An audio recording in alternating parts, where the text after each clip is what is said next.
मराठी चित्रपटांसाठी Marathi censor board असावं, महाराष्ट्रात असावं अशी मागणी आता मनसेकडून केली जाते। अमेय खोपकर यांनी ही मागणी केलेली आहे आणि या संदर्भात ते महाराष्ट्राच्या मुख्यमंत्र्यांना देखील निवेदन देणार आहेत।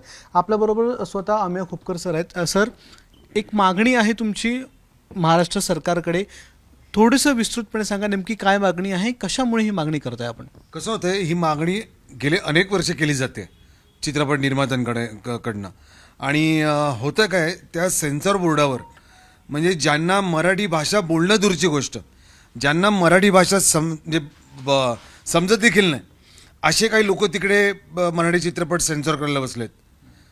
त्यांना काही कळत नाही मराठीतलं, त्यांना मराठी भाषा समजत देखील नाही, मराठी चित्रपट काय चाललं आहे त्यातलं त्यांना काही कळत नाही आणि ही लोक सेन्सॉर करणार। आणि त्यामुळे ते सेन्सॉर त्यांना येत नसल्यामुळे ते काही कट सांगतात, मग परत रिॲप्लिकेशन करावं लागतं। याच्यामध्ये अक्षरशः निर्मात्यांना त्या सेन्सॉर बोर्डाच्या पायऱ्या झिजाव्या लागतात। आणि म्हणजे निर्मात्यांना तुम्ही विचारा, निर्मात्यांचे हाल होतात त्या सेन्सॉर बोर्डाच्या कार्यालयात।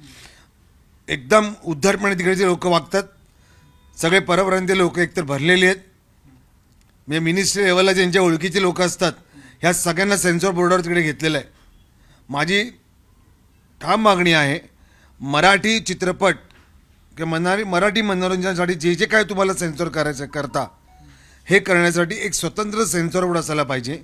किंवा आता जे तुमचं सगळं इन्फ्रास्ट्रक्चर आहे ते तसंच ठेवा, एक स्वतंत्र आर ओ ठेवा, रिजनल ऑफिस ज्याला आपण म्हणतो, एक स्वतंत्र आर ओ ठेवा। आणि जे लोक सेन्सॉर म्हणजे चित्रपट बघतात आणि सेन्सॉर करतात, याच्यासाठी मराठी मनोरंजन क्षेत्रातले जे सिनियर लोक आहेत तुम्ही त्यांना ठेवा। एकही पॉलिटिकल बॅकग्राऊंड असलेल्या माणसाला तुम्ही तिकडे घेऊ नका। मनोरंजन क्षेत्रातल्या सगळ्या सिनियर लोकांना तिकडे त्याच्यात तुम्ही त्या सेन्सॉर बोर्डावर घ्या आणि त्यांना करू देत आणि वेळेत करू देत। ही जी काही चाल ढकल करतात सेन्सॉर मराठी चित्रपटांसाठी, होतं का त्यामुळे मराठी चित्रपटांना कधी कधी इंटरनॅशनल फिल्म फेस्टिवलला चित्रपट पाठवायचा असतो, नाही पडू शकत काहींच्या उद्धटपणामुळे।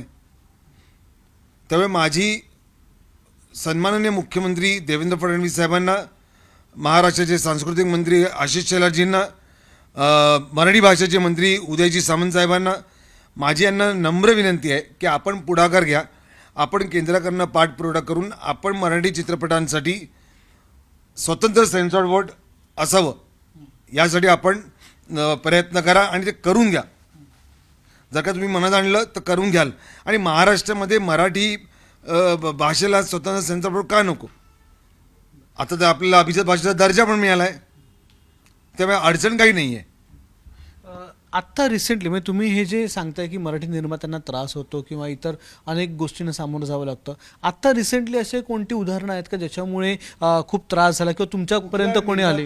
कुठला निर्माता नाही, मी वेळेत सगळं ते आधी दिले वगैरे आहे। मला पण एकदा त्रास झाला होता ये रे पैसा एकच्या वेळेला, पण परत हेच फोनाफोनी करावं लागते, याला फोन कर त्याला फोन कर, ओळख लावावी लागते। ज्या निर्मात्यांची ओळख नसतील ते काय करतील? आणि एवढी चीड आणणारी गोष्ट आहे ना की मी तुम्हाला सांगतो, प्रत्येक निर्मात्याला याचा त्रास होतो।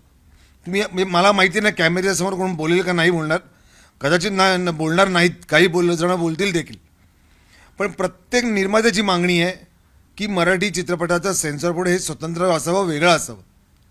तुम्हाला मी अजून एक दुसरी गोष्ट सांगतो, आपण म्हणतो मराठी चित्रपट चालत नाही, हो मराठी चित्रपट नाही चालत।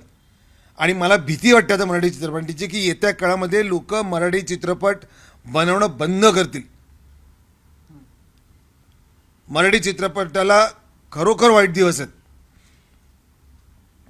एवढा त्रास होतोय। सरकारने मराठी चित्रपटांसाठी खरंच काही लक्ष द्यायला पाहिजे, खरंच काहीतरी बघायला पाहिजे। मी तुम्हाला सांगतो, जर का एखादा सीन चालू आहे आणि अचानक शेतामध्ये गुरं चारतात, तुम्हाला त्याची देखील ॲनिमलची परमिशन घेण्यासाठी चेन्नईला जावं लागतं। चुकून आला फ्रेममध्ये एखादा प्राणी, चुकून एखादा फ्रेममध्ये कुत्रा आला तर तुम्हाला त्याची परमिशन घ्यावी लागते। सेन्सॉर करायच्या आधी तुम्हाला त्याची परमिशन घ्यावी लागते आणि त्याचं ऑफिस आहे चेन्नईला, हे ऑफिस मुंबईत का नाही? सेन्सर बोर्डाचं मुख्य ऑफिस हे मुंबईतच आहे, ते सगळे जे अध्यक्ष आहेत, प्रसून जोशी अध्यक्ष आहेत, ते देखील मुंबईतच आहेत. 23 एकूण सदस्य वेगवेगळे आहेत. तर त्या सदस्यांपैकी सगळेच अमराठी आहेत की काही मराठी आहेत? सगळेच मराठी नाही आहेत, पण ज्यांना मराठी चित्रपटाचा गंध नाही आहे अशी लोक. बरं, हे लोक भोजपुरी पण सिनेमा सेन्सॉर करतात, पंजाबी पण करतात, इंग्लिश पण करतात, साऊथचे पण करतात, सगळ्या भाषेतले सिनेमे करतात. पण तुम्हाला जर का मराठी भाषा कळत नसेल, तुम्ही काय करणार? आणि मग एखादा विचारतो, who is Namdeo Dhasal, who is Namdeo Dhasal विचारायला लाज वाटली पाहिजे या लोकांना.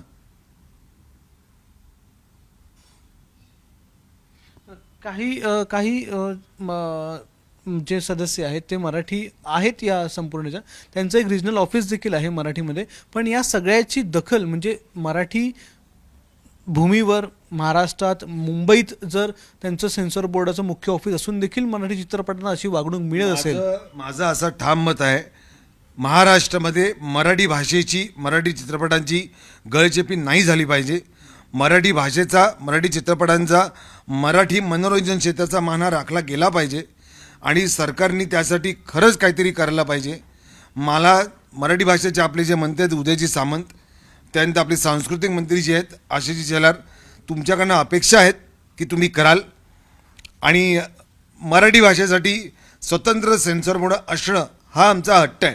असं कधी झालंय का? म्हणजे बाकीचे टॉलिवूड आहे, तेलुगू इंडस्ट्री आहे किंवा मल्याळम इंडस्ट्री आहे, असं कोणी आधी पण मागणी केली आहे का म्हणजे तुमच्या ऐकिवात?